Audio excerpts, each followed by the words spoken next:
Numinous Podcast with Carmen Spaniola.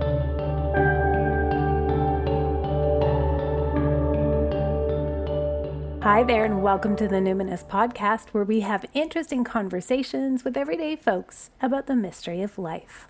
I'm your host, Carmen Spaniola, joining you from the lands of the Lekwungen-speaking peoples, the Songhees and Esquimalt First Nations, recently known as Victoria, BC, Canada. And my friends, I'm so excited. We are so lucky. Today, Sophie Macklin joins us on the Numinous Podcast. You know when you have someone that you admire professionally very much, and so first you friend them on Facebook and you follow them for a long time there, and then you start kind of stalking them on Instagram and sort of wishing they would post more, and then you have to like take their courses. You take all their courses because you just want to hear them talk, and then you start citing them constantly in your own work to the point where your clients and students have to take their courses in order to understand what you're saying. That's what's happening right now. I'm making everyone who's a listener of the podcast become a fan of Sophie Macklin if you aren't already. I think if you've been in any of my courses, you've been like, man, I really got to take one of these courses that Sophie offers because Carmen's talking about them all the time. So if you are just meeting Sophie Macklin for the first time on this show, I'm so excited for you. So Sophie is an anarchist mystic living on Tongva land near the LA River. She's lived in California for like 15 years, but she comes from Canterbury, England. She practices brythonic polytheism, antifascism, devotion to an animate world, and anarchist living. She specializes in topics related to anarchism, mysticism, radical history, communication with the more and more than human world, anti-capitalism, anti-fascism, reclaiming the commons, anti-ableism, and exploring different ways of knowing. I want to tell you that I chose her to be the first reader of the manuscript of my book, The Spirited Kitchen.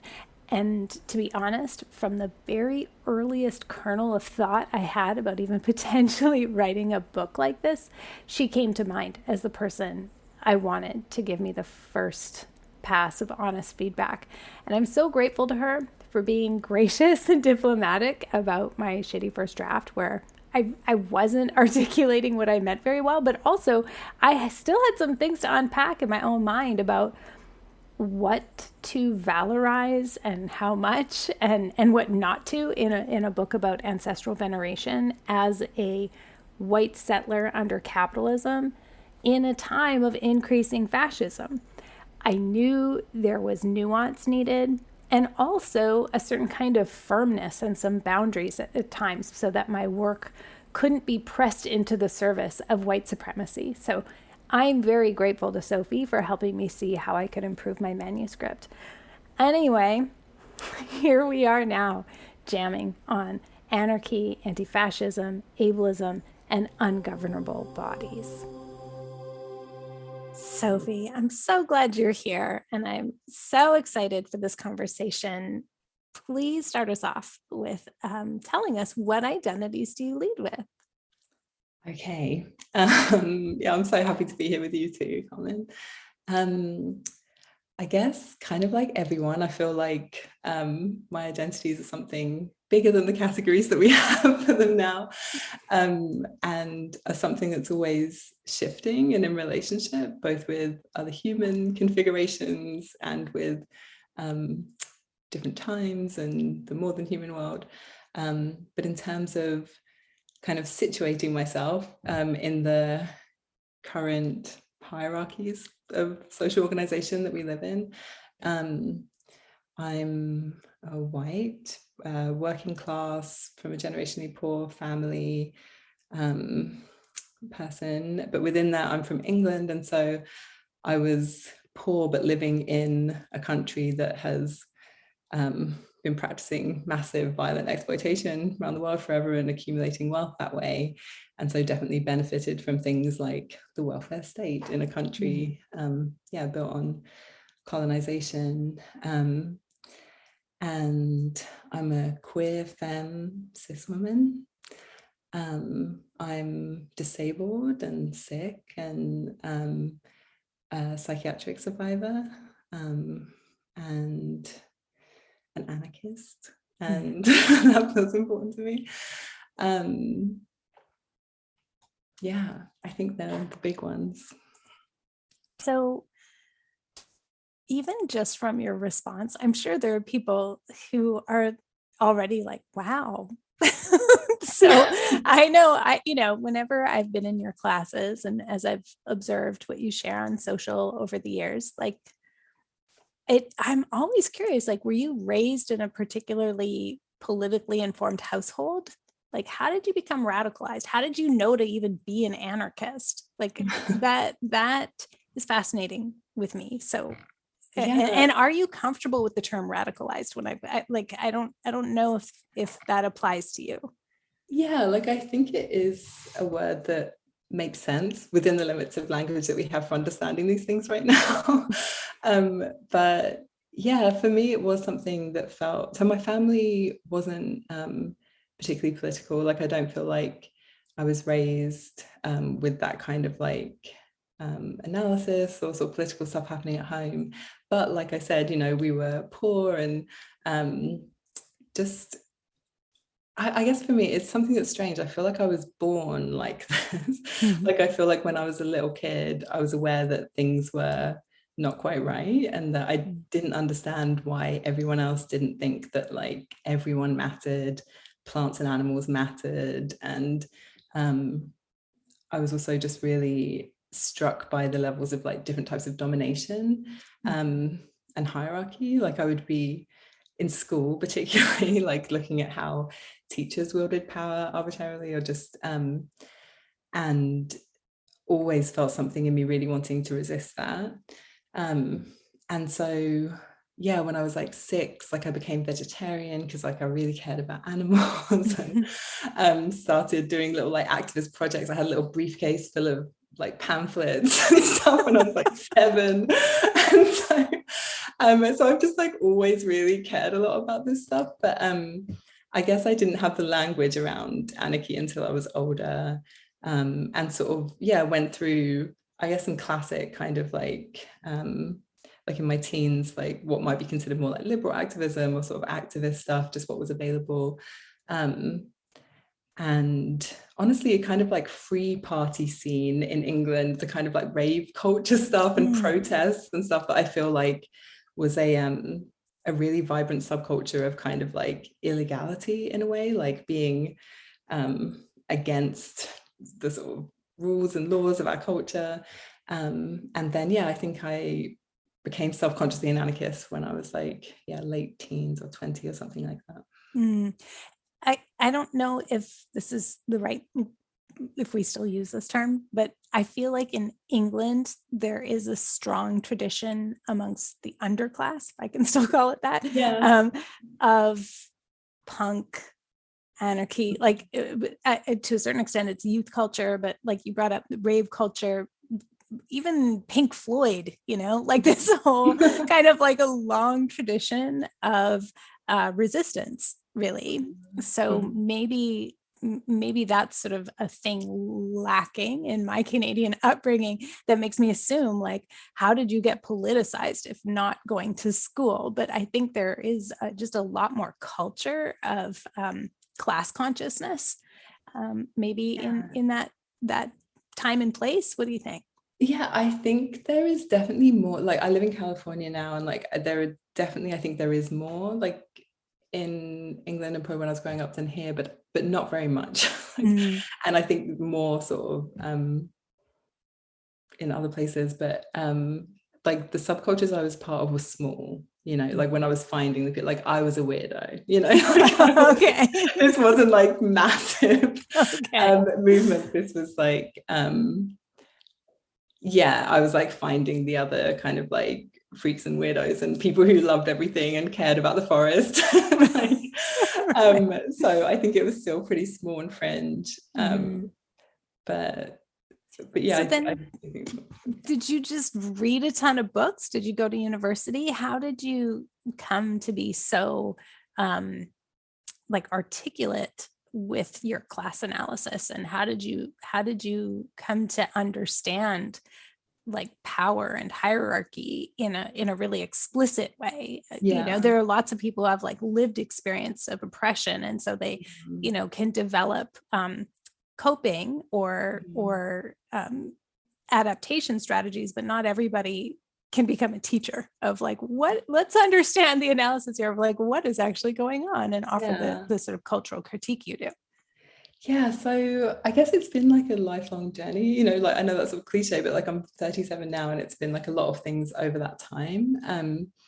But for me, it really was like I was thinking a lot as a kid, and sort of writing quite a lot, and thinking and talking, and like I feel like a lot of my ideas really were developed there, like young. But I dropped out of school when I was 14, and I think that was important. And I think my mum kind of supported me in that, because she knew how much I like read and wanted to learn about the world, and was so like passionate about that. So I carried on reading, seeking people out, seeking things out, and then I did do a course to go to university, but I was just there for a year, and then like a year and a bit, and then I dropped out, and I've just carried on learning. And I think also part of this analysis, like in anarchist subcultures, there's like a very robust like practice of like experimenting with these things, in lived reality, and then reading things and talking about them with each other. And it's almost like we all have like PhDs in like, like anarchist ethics or something. Like it really has been for me like a constant engagement with like, reading, but also practicing and embodying and feeling. Really. Yeah. Okay, so this brings me to a question that I had until probably taking Beyond the Blood with you, because like I can like read stuff and look it up and Google it and kind of have a sense of it, but actually I would love for you to share with listeners, like, is there a difference between anarchy and anti-fascism? Like, how would you define those two terms for people just beginning to learn about anarchism and anti-fascism? Yeah. So I do think they're different. Like, I guess for me, anarchy and anarchism is like is working towards, or like living with an ethic of like non-domination and non-coercion in everything. And so it's like a relational practice. It's like a way of being in the world that applies to everything. So I think and sort of not, I think it differs from like other sort of things that are sort of political ideologies or something, where it's not about having like a 10-step plan for the future, but really building the things we want to be building that might still exist in the future by creating them now and living it now.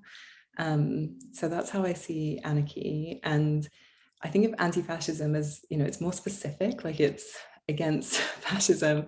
And even though I think an anarchist would always be anti-fascist, anti-fascists aren't always anarchists. And I think of anti-fascism as like the practice of fighting fascism. And so it might share some of those similar values that I just described for anarchy, but I think anti-fascism is literally doing things to stop fascism, whatever that looks like, which is many things, but yeah. Mm-hmm. So anarchy has this reputation as just being no rules. You don't listen to anyone. You don't care. Fuck the government. Like, it's that kind of thing. But what you're describing seems to be much more centered around love and consent and things like that. Yeah. And so what would you say are some of the like values that maybe, I don't know, it's like maybe people don't think of when they think of anarchy. Maybe they do think of a more punk aesthetic, and maybe even at times like rough or violent, or like destruction of property and things like that. Like you're describing something different, where like everybody loves the forest and is having very consensual conversations around relationships and stuff. Like I think it's like one of the ways that it's been described by sort of dominant culture as this very narrow thing is to put people off, basically, Okay. like, and I think that's part of it. And I don't want to sort of diminish the fact that, anarchists do sometimes use violence, or like it is like a multifaceted thing where people are willing to resist oppression in all sorts of ways. So it's not like completely other to that, but yeah, I think it's something that also, where we've been raised and sort of indoctrinated so intensely into this idea of like what a peaceful, stable society looks like, which basically is a society that keeps its violence very hidden to a lot of like white middle class voters, for example, but is actually horrifically violent, but has this semblance of order. And so to think of something that makes that violence apparent is the thing that then gets called like chaos or like disorder. But yeah, is often just making those tensions visible and trying to do something else. Yeah. So what were you noticing then in your various communities and like in the social media ecosystem that prompted you to create your anti-fascist folklore course, Beyond the Blood? Yeah, so it was a lot of things kind of over time. And for people who don't know, that was like a class, like looking at how like, especially like, white people, especially in the US, Canada, Australia, New Zealand, like have been looking to European ancestry practices, European folklore, in a way that's really exploded in the last few years, but has been going on for a while. And how that has started to overlap with a lot of fascist, like outright fascist stuff. Like, well, I'm thinking when I took your course, I was like, oh, hashtags. Like, I was like, it never occurred to me really. Like, I don't really read hashtags. I think of like, oh, that's what people are putting for the algorithm or whatever. But then when I looked at some of the accounts that you recommended, you were like, and then here, what were some of the hashtags that you were like, watch out for that one? Yeah, well, it was really interesting because like I'd see people I know liking things that are just like, say, Polish traditional dress or something, some like a woman in a Polish dress or whatever, and the hashtags would be like, white is beautiful, old Europe, like not fucking around, like really explicit stuff. And just realizing that so much of that stuff that's kind of considered like sort of ethnic dress or like is being heavily promoted by white supremacists and white nationalists. And so seeing that stuff, and honestly, in the sort of 2 or 3 years that I've been doing that class and working on it, has grown exponentially. Like those accounts, like the sort of really extreme accounts that are outright fascist, that will literally have a post that's like fascism with like flowers and stuff like that. Wow. Here's why fascism is interesting, or like or just lots of outright sort of white supremacist content. Those accounts have grown significantly. And their influence and their language has spread a lot too. You can sort of see that in things that don't think of themselves as fascist. Yeah. Can we maybe, I don't want to say exactly define fascism, but maybe can we explain fascism and the relationship with white supremacy? Because they're not totally equivalent. Okay, we can like Google it, but essentially there's a hierarchy of control. And it's like absolute control and absolute power. And it starts to bring in a purity ethic. And so this is where we start to go from like, this is a political ideology about like who's in charge and who runs the country and how did they get installed there, to what are the characteristics of the society that we have. And it starts to become more of a cultural movement. So this is because I think people might be surprised to think, what, fascism with pretty flowers? And it's like, yeah, because fascism goes from being a political ideology about like power and how one obtains it and who gets to hold it and for how long and all of that, and then starts to become a life way that is like a whole, it's an identity. Like these should be different things, right? Like essentially. Do you have any thoughts on like just helping people understand?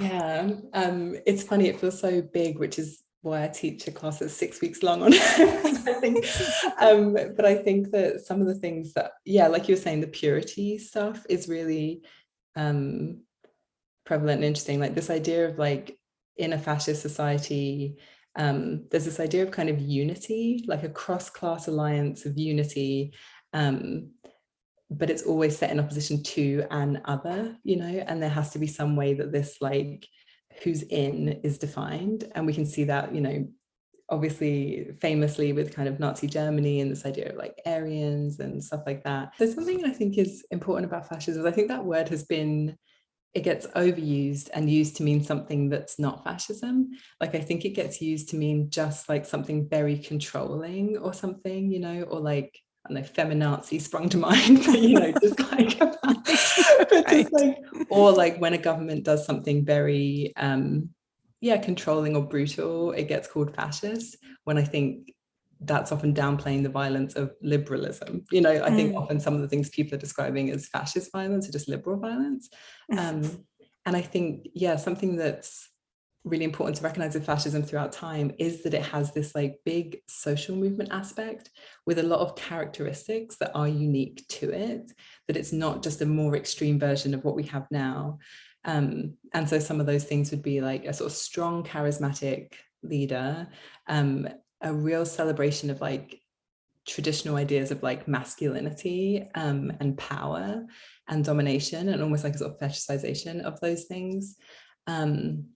And this idea of traditionalism, this idea of creating a narrative that goes back through time of this great people, and kind of a going back to it, which is one of the ways it overlaps a lot with ancestry stuff, that all fascist movements have done this, like appealing to this like heroic past that we can like connect with, and then have this like go back to a more like pure essential culture, and very much based in sort of the natural order of things, that fascism will make appeals to kind of like what natural man is, and what like this idea around sort of purity, and those who are considered not to fit into that needing to be like eliminated or destroyed, or changed. So this is like how you go from like cottagecore Yeah. on your feed to like, oh, it's this like old-timey, vintagey, like we're going back to find our ancestral lineage and our roots, and like,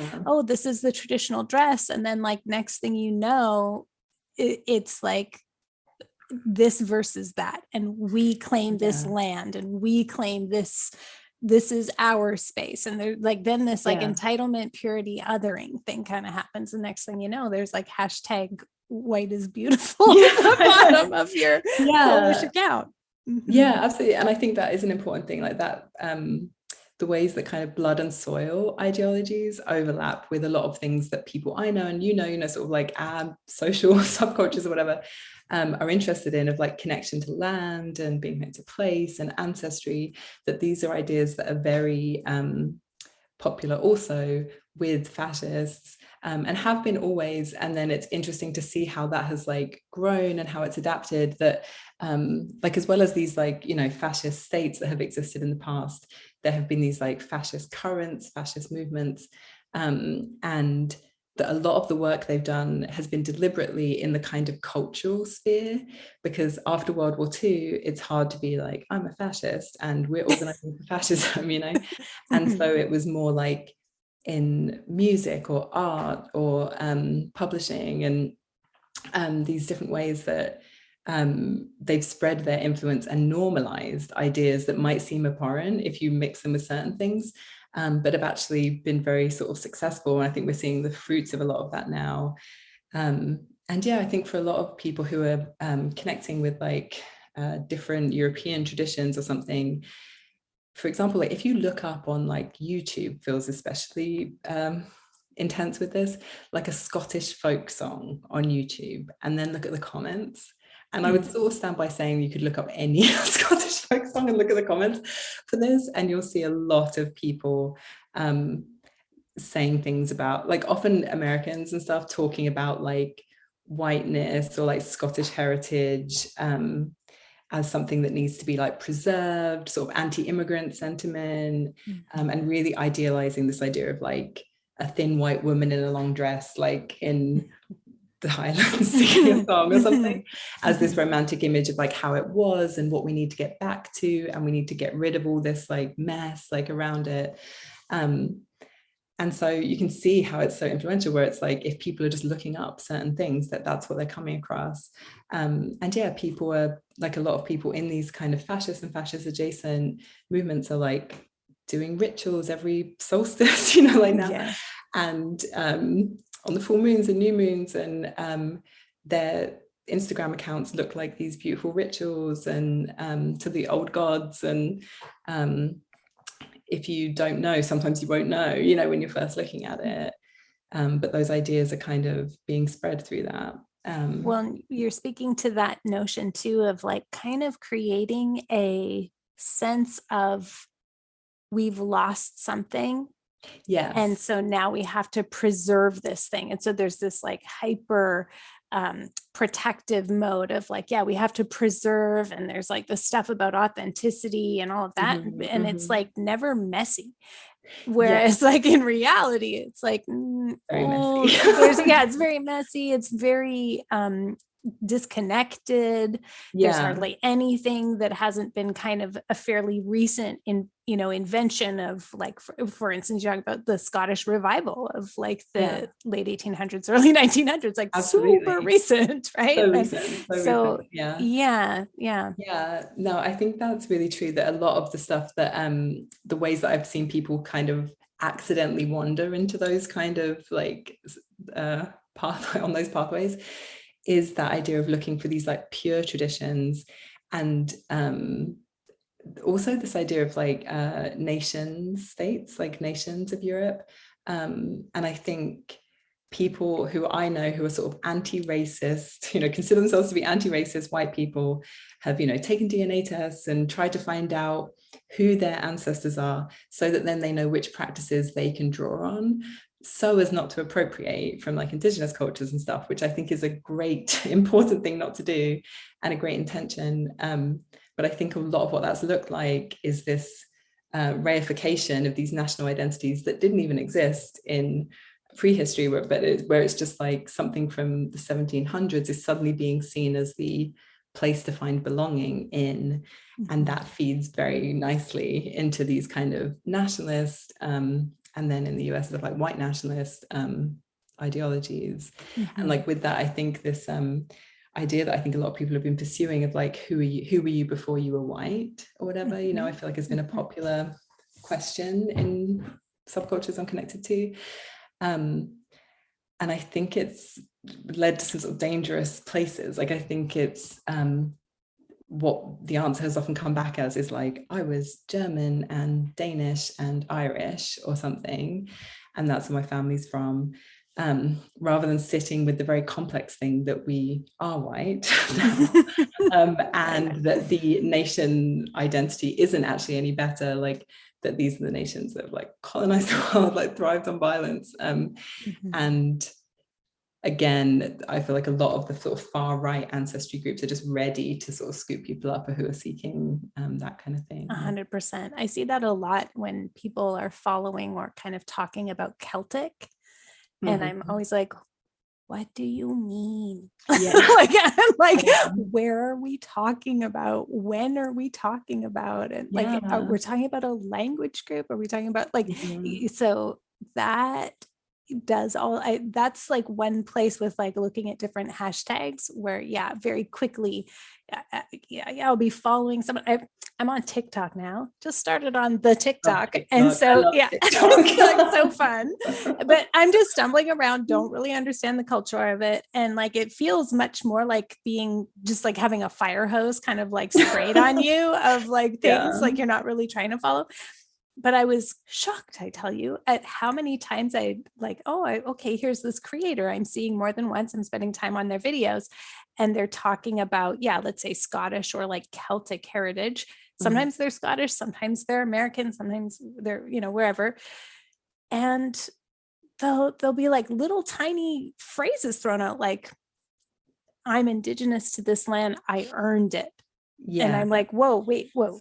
Like, you just said what are you saying? And then and so it like starts off pretty good, and then something, and then like, I don't know, it gets like a little messy, and the next thing you know, I'm like, oh, I have wandered into a back room that I do not want to be in. Like, how do I get out? And I think I think that's actually a great example of that thing about the word indigenous and this idea of like European indigeneity, that is like a complete appropriation of indigenous struggle, like here in Turtle Island and other places. But and that was something that was deliberate. Like, you can kind of trace that. There's like I don't know if you know the British National Party.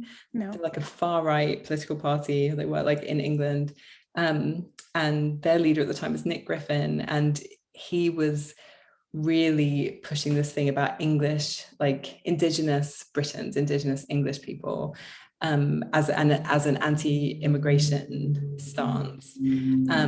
And this idea really spread with these kind of like far-right white nationalist types to talk about this idea of European indigeneity as this thing to be protected, you know, because it's really just like appropriating those, like a lot of the language of the struggle of like indigenous people. And then you see people now using that, like, who I think would not consider themselves to be like very much and are very much trying to find language that is respectful about, I'm trying to do ancestral veneration within my white lineages, and trying to think about being indigenous to what land. And I was leading a somatic session, and I said something about like, we don't know what somatics were like for white people, and how, you know, like, I don't know what like indigenous Highlanders of my lineage would do, because they've been displaced not just for the past 300-400, but like since the Romans came. Like, I don't know, like, I have no idea, right? And so and then I kind of had to backtrack afterwards and be like, okay, well, wait a second, not to say, and now as a white person, I'm more bereft than indigenous people of Turtle Island who've been, you know, like, it's just like, wow, we just do not have the language for like, what is it I'm trying to point to, which is like a person who is of a place. Oh my gosh, can I tell you another story? This is a secondhand story that I just heard of a friend, and she was at an event that was mostly white people, and there was an elder who was talking about her mixed race heritage, and but very much sharing kind of like teachings of indigenous Turtle Island teachings. And in it, she was asking how many generations people had lived, their ancestors had been in what we call North America, and then like basically made an affirmative statement to them about being of the land if they'd been there for 7 generations. And I gasped. I like jumped back in my chair and was like, no, she did. Like, so even like not having been there, I'm like, oh wow, is this ever going to be manipulated, contorted, weaponized, used as defense? Like, I could see how so dangerous this is. And everybody in that room, I'm sure, had a certain level of analysis around basic, you know, critical race theory, and yet still love this kind of teaching. And I'm like very concerned about it. Yeah, I think it's very concerning. I think that's the thing when we're doing any of this kind of work, is to really center analysis of power in it and look at how things are being used, who's saying what, why are they saying it, how are they saying it, how is it then operating in that space or in the world? Because I think we, in terms of actual language for it, it's tricky. Like, we're finding the language for it. And I think part of what we're finding language for is the level of like disconnection or grief or just alienation in our culture, you know, like this is something we're still finding language for to talk about with each other. But I think, looking at like, when we're engaging in this, is just like a constant analysis of like how power is operating in the situation is so important for that, and a sort of acknowledgement that it is endlessly complex, that we're not going to suddenly find a settled answer, like of like, this is who I am, and this is what I am, and this is what I have a right to. Because I think that's one of the things is it's like, what does it mean to say, this is my ancestry, therefore I can have this, rather than like, this is my ancestry, therefore it places me in this way and I'm interested in this or something. And I think something for me in this, as somebody coming from England, where my ancestors have lived in the same area of England, fairly small area, at least, some of them, quite a lot of them, for like traceable for like a sort of 1,000 years in sort of one family tree, and then quite possibly longer, sort of probably longer than that. And I'm not indigenous to there, like the way that like we understand indigeneity and what that means in our world right now is not how I grew up. I did not grow up as part of lineages that were like connected to the land. I grew up in a very alienated culture similar to the US, and I think this idea that like, if people hadn't come to America and settled here, it would have all been fine, doesn't hold up. If you're sort of doing the go back to Europe thing, it's like, okay, well, look at what England did. It's like, it's like actually staying in the place where your ancestors are from isn't the answer, like it isn't like the end of the story. It's like we can see the same issues, of like capitalism and domination and racism and whiteness, existing very intensely in Europe, and it was in the 1600s too, and 1700s as it was developing, Okay, so we had talked also about the purity culture that can go with it. Can we bring in how this shows up in the body and our relationship to the body and like quote unquote health, which ever since I took your course on governable bodies, which I think honestly, I feel very grateful that I got to take the course as a person who works with a lot of people with chronic illness, particularly autoimmune disorders, and have for a long time, also have that in my family. And so support people both close and professionally. But I think in that program, and, there was like dozens and dozens of people, and then your mom and me. But I just kept feeling a lot of kinship, just being like, wow, we're like listening to Sophie talking about this issue, holding this space like so amazingly. And I just felt like very kind of like sidled up beside your mom virtually, because I was like, I just feel like kind of like this very special little fly on the wall situation I'm getting to have, that's like just like opening my heart so much. But it really, after that, I'm still stumbling over the word health. And I've thought about it in a spiritual way, even before that course, about like wholeness and all the stuff. And I'm just like, I don't fucking know. What is health? Like, anyway, so I want to talk about ungovernable bodies, but can you lead us from like, so your course Beyond the Blood was anti-fascist folklore, ungovernable bodies comes up, and in many ways I see it as a continuation or an outgrowth or related. It's like there's bridge material there about what happens in a fascistic society around health and wellness that is related to what you're teaching about in that other course. Yeah, no, I think they are really connected. And I think that health piece actually, and that's another way that we see it really overlapping with like our subcultures, is that from the beginning of sort of fascist movements, there's been this strong eugenics thread, which was actually borrowed from the US and what was happening there 150 years ago, 100 years ago. But yeah, that these ideas of like health and purity and naturalness, and this idea of like a sort of what a body should be, and having that be a very sort of limited idea that is basically like a very, I don't know, strong, never ill, like it's a completely made up category, right? But it's like white male body of like sort of this ideal, and how fascism has gone to like extreme lengths to try and like enforce that ideal, but how it can't ever completely do it. And I think that's important too when we're looking at these things of like these regimes of control around that is they're never fully successful because bodies are ungovernable. They do fail, they die, right? Like they just in terms of like everything, like there's so many different experiences happening that they actually can't be completely controlled. But and people resist. People don't want to be controlled. Like people do all sorts of things to resist it. And so in ungovernable bodies, it's like really exploring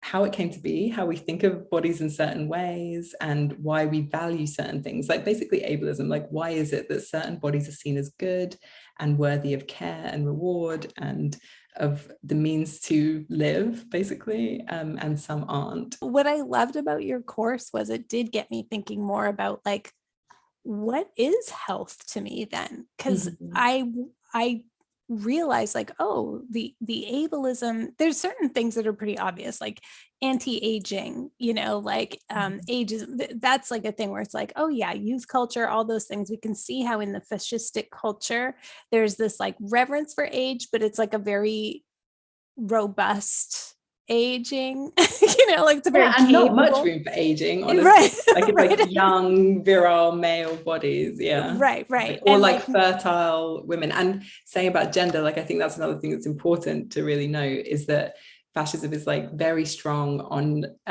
rigid binaristic gender roles. And I think one of the things that we're seeing right now with like attacks on trans people and just transphobia and like stuff like exploding so much, I really see as so part of this like fascist growth. And so prescribing really rigid gender roles for everybody and like a complete like not allowance of like transness and non-binariness.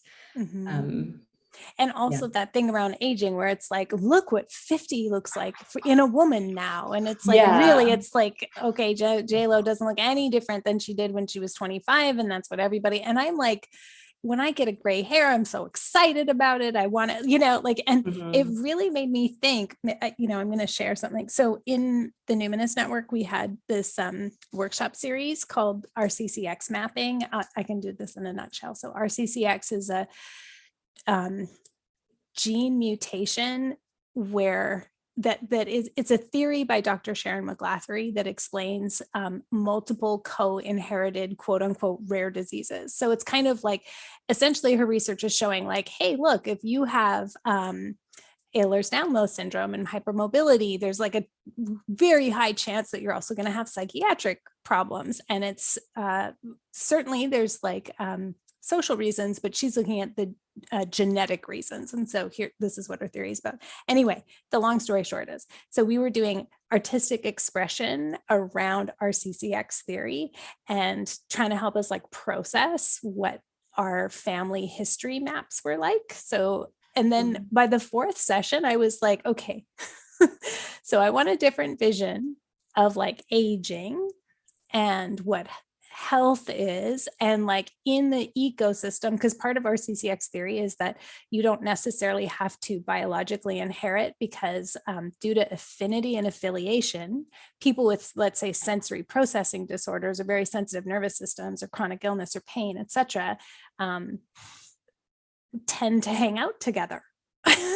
And because we like vibe, right? And so therefore there's a higher incidence of procreating together as well. And so the genetic inheritance goes further down. Anyway, so I was like, what is health that I'm trying to help my child to inherit? Like if chronic stress is what sets this off, that's of course part of the theory, is that you have this like body primed for stress and a brain wired for danger, and chronic stress sets off this gene mutation where multiple rare diseases will go off at once, and it's not just physiological like POTS and MCAS and fibromyalgia and all that, but also major mental health and mood disorders. So how do I pass on different conditions to my child, considering climate change, considering the economy, considering all this stuff? And so literally, I went back to Ungovernable Bodies, my notes, and was like, what does wellness mean to me? And I came up with my affirmations, which is, I want a robust body as I age. Like, I want to be built like a brick shit house. I want to be like one of those crones that like, you can like lift wood if possible, or at least boss people around from my chair, and like people will listen to me if possible. I want pleasurable sensations in my body if possible. I want to be comfortable with seasonal changes, like inside and around me, with my hair color and all that kind of stuff. I want to influence and be influenced by my loved ones in positive ways, with mutuality, reciprocity, giving and receiving care and love. I gotta tell you, Sophie, after taking Ungovernable Bodies, I was like, I don't actually fucking know what I want for health. I like what because I don't know. It's like unhooking from all the ableism that I've internalized. I'm still left with these questions of like, so what do I hope for? What is the best I can hope for? Anyway, so I throw this back to you. You created this course on Ungovernable Bodies to unpack ableism. It seemed very related to also unpacking all the like supremacy thinking and capitalist thinking, especially. What are your hopes from Ungovernable Bodies? What do you hope people are going to leave that course with? Yeah, well, I guess like it's complicating some of these categories, right? Like even like, what does it mean to have an idea of what health means? Like, is that useful to us to even think about? And what does that category, like, what does that category include and what does it exclude? Who does it include? Who does it exclude? And therefore, like, is it politically useful or socially useful, or like to even be thinking that way? And I think that sometimes categories like sick or disabled and stuff like are useful politically to understand that, like, in very broad strokes, that there are these different experiences happening. But I think when it comes down to it, they are so limited as to not be very useful for actually, especially if conceiving of our own experiences. And I think, you know, one of the things I think when I hear your desires for the future is like, you know, as someone who like knows I will never be built like a brick shit house, right? Because my body is like a floppy, fluid, like hypermobile thing. That I think there's a sort of part of the way that ableism like affects us, I think, is our imaginations of like what a good life is, and that a good life must mean having a robust body when I'm older, you know, like saying like, as I age, I want it to be like this, because I think we've been taught that that's how you have a good life, and you can be kind of independent, less in need of others, and yeah, that's or useful to others, more useful to others, exactly. More able to like, protect yourself or like something. And I think that something that's like in the wisdom of like sort of crip and sick like community and stuff is exploring all the different ways you can have a body in this world, and what it takes to have those different bodies and experience joy and pleasure and connection and stuff like that. And yeah, not aspiring to certain body states as that's what we will have a good life. Like I think, you know, people talk about how it's like people will often fear disability more than death, you know, like going through something, and the idea of then having a life-changing disability being worse. And I think that's the result of living in ableist culture, where like, yeah, your worth is bound up with what you can do, and where we don't feel like we can necessarily rely on care from others. And so a fear around like wanting to be like independent, quote unquote. Yeah, I mean, ableism makes a lot of sense in a capitalist context, right? It's like, you know, the fear, right? Yeah, and I think, and it really does. And I think that's one of the reasons those sort of categories like capitalism and sort of like post-enlightenment ideologies love to categorize like that, of like who's like well and who's not well. And when really it's like people are having such a wide variety of experiences in their body that change over time for everyone, you know, that is what's happening. And I think as much as we can, finding the language to like deepen our experience of what it's like to be in our bodies now, and share those experiences with each other, and find new pathways, new ways of understanding it, new ways of making connections and solidarities through those experiences. I believe that builds a sort of culture that will be making more room for those things for all of us when we're older, you know. And that thing when you're saying about passing on like genetic stuff to your son, it's like, I really see that as like a collective issue, you know, like when we're on a planet that's struggling in the way it is, and where the what's happening with like trees or waterways or the salmon or something, that's our collective body, you know, and that the things that we're working towards always, like, I was going to say, it's not even like should contain that, but they just do. Like any decisions we're making are part of a web that involves all of those things too. So I think, yeah, in terms of what we're passing on, it applies to everything. Can I ask you a personal question about living sick? Because people often ask me this, and I'm like, I don't have to grapple with this in a way that, like, I'm not going to give a good answer to this. People often ask me from like a nervous system perspective, or very often also from like a spiritual perspective, in terms of like setting intentions or wanting to manifest things. Like, how do you hold acceptance and love for your body as it is, and the sensations and experiences you're having while you're having them, even if they're shitty, and also hold a vision for potentially feeling better? Do you see what I'm getting at? Where it's like, how do you hold that tension of maybe I could improve, or maybe I could be well, or, you know, like if you want to use the word, I could be healthier, when there's also a part of you that is kind of like, and maybe this is what this is, and can I still experience joy and pleasure and fulfillment even though my body is in pain, let's say? I guess it's funny, for me, they don't seem like opposed to each other in a way. And I think this is where like the sort of anarchist way of thinking of like means and ends comes back to, where it's like we're practicing in the moment what we want to exist in the future. And so in terms of with my body, it's like, I do feel like I love my body. Like I don't have like anger towards my body. I know a lot of other like sick and disabled people like sometimes do, and that's totally valid. But for me, like I do feel like everything that happens is my body like sort of telling me something, or, you know, it's like it needs something. Like when there's pain, it like there's attention needed there and stuff. And so I feel like intending to that, like in responding to it, in relating to those parts of myself that are like struggling or something, that creates any possibility of the thing that might make it better, quote unquote. But I don't usually sort of think of it like that. But it's like, if I'm in pain, my natural response is to try and stop it. You know, it feels like an alarm to like do something to address it. And it's tricky, you know, because I'm in pain every day. Like it's not something that is just an occasional thing that then I treat. But it feels like just being in a long like apprenticeship to it, to that relationship, you know, of being with my body and its different expressions. And because I see that, like, so yeah, I have Ehlers-Danlos syndrome, which is like an inherited like connective tissue disorder. So I've had it forever, but it first started being like really painful for me when I was about 11, which is when I also experienced significant trauma as a child. And I think they're very related, you know, and I Our really CCX theory does too. It's so great. But guess what?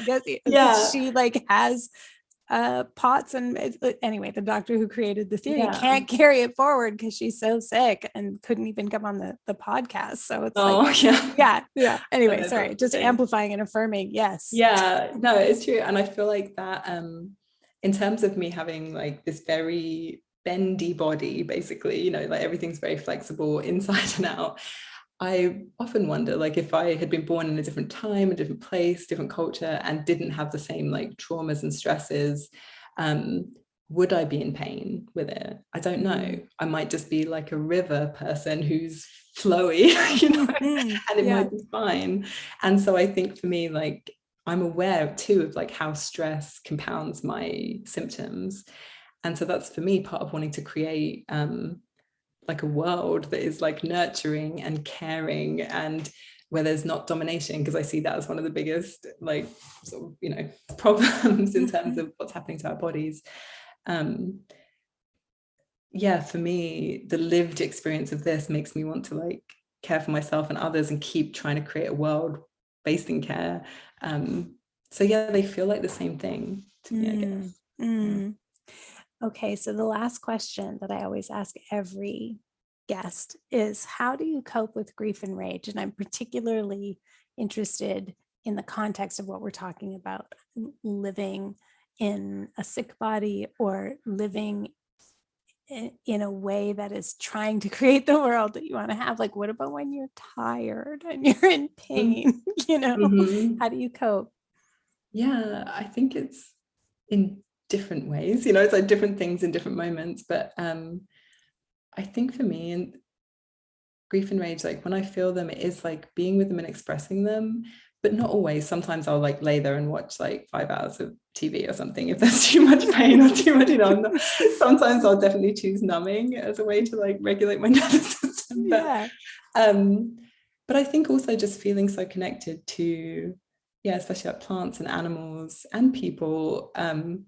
I feel like feeling very connected to like joy and beauty and laughing a lot and loving things makes it manageable, if you know what I mean. Like I feel like there's like an experience where I can be in like deep grief or too tired to do anything, but connecting with my cat if I'm too tired, I'm just laying in bed and it's like I'm there with my cat, is a beautiful enough experience that it like is being alive still feels like beautiful and worthwhile or something. I don't know how to sort of explain it, but it feels like not always being in like grief and rage, but connecting. And I feel like as I've gotten older, got sort of better and better at that, of just like realizing that like all of the things that there are to be grieving and all the things there are to be raging about, I'm better resourced for all of that when I'm really nourished by connection and joy. And so that's really important to me. Thank you for being on the show, Sophie. I've been so nourished by your classes. I honestly can just show up and listen to you talk for a long time. But like I know it was wonderful to also hear other people's sharings and have breakouts. But I really appreciated the way you held space. And so it's been really wonderful to have you on the show so we can share the conversation with others. And I strongly encourage people take you up on an opportunity to learn from you anytime you put out your courses. They've been truly life-changing for me. So thank you for your work. Thank you so much, Carmen. I've loved having you in those classes too. So thank you. And thank you for this too. Friends, you'll want to get on the wait list for Sophie's next class, whether it's ungovernable bodies or beyond the blood or radical well tending. I can tell you this, it's going to be deep. Each one has radically altered and expanded my thinking. You will not regret it. Go to sophiemacklin.com and hover over the images to find more information, or go to the show notes at numinouspodcast.com for links. Listener shout out this week goes to my friends listening in North Vancouver, and in particular at Utopia Books in Upper Lonsdale, one of the places I think I got my first ever Oracle card deck there. So thank you to all you who are sharing time with me. Thanks to friends new and old listening in North Vancouver. If you enjoyed the content of this episode, let me tell you, you are going to love the Spirited Kitchen. If you're interested in animism, ancestral veneration, seasonal activities, being in right relationship with the land, and sitting with complexity while also having a rich and nourishing devotional spiritual life, man, you should check out the pre-orders. You can buy them anywhere you get books online. The Spirited Kitchen, Recipes and Rituals for the Wheel of the Year is now available. Until next time, take care.